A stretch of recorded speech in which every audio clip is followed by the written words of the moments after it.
Before I start, I'd like to introduce you to a vital member of this story. That's my dad, Paul. Stand up, Dad.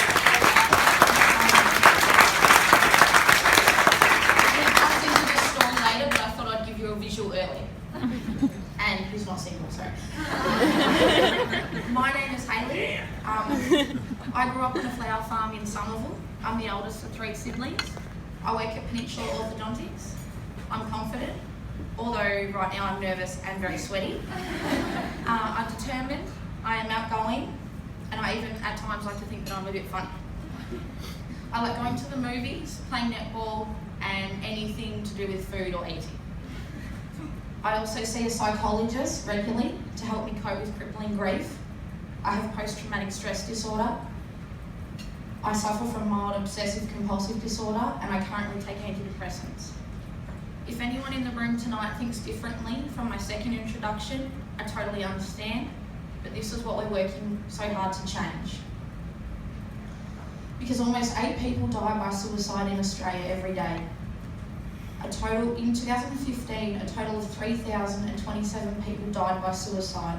Of them, 735 were females, and a staggering 2,292 were males.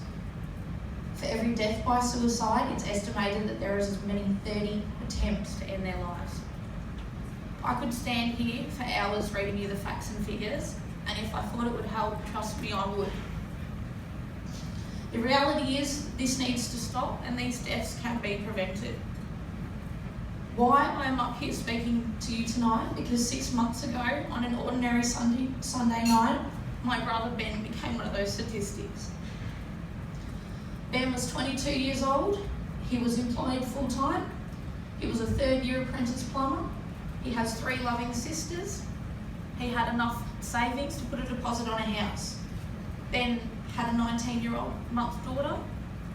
Her name was Annabella. Ben only drank occasionally. He wasn't involved in drugs. Ben was happy, or so it seemed. If someone you know seems to be struggling, reach out and connect with them. Showing that you care can make a huge difference in their lives. If you're struggling yourself, you might feel better if you reach out for support, get treatment, and start taking steps towards recovery. Do you know how brave it is to admit that you are not okay? Or that you've been having dark thoughts? Or that social situations make you so anxious that you feel sick? By opening up and bearing your story, you are empowering others to do the same. The problem is that everyone's comparing their own inside story to everybody else's highlight reel. You know, the story that we give each other that makes it look like we've got our shit together. But you think about it, aren't we all in need of some help some way? Aren't we all struggling? Aren't we all carrying around a story with us? The lady with the most expensive jacket may be using it to cover domestic violence injuries. The quiet man in the corner may be enjoying a meal on his own to remember the loss of his daughter.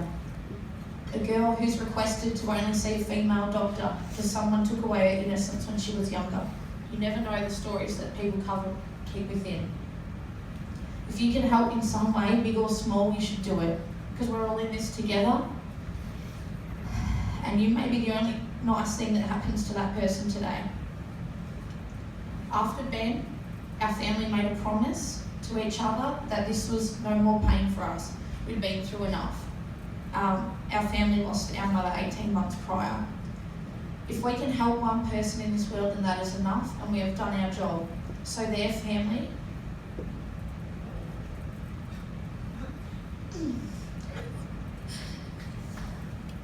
won't have to wake up and face the living and breathing hell that me and my family have to face every day. Now, this takes us back to Paul Boy. Stand up, thanks, Dad. To grieve the loss of your only son, and to try and keep 3 girls from falling apart. To try and work through your own personal pain while trying to show us that there is still light and good in the world. To get back into work and make money to support the family, who in their days when leaving the bed doesn't seem like an option. I just wanted to take this time to give you a big thank you. You are the backbone. I love you, Dad.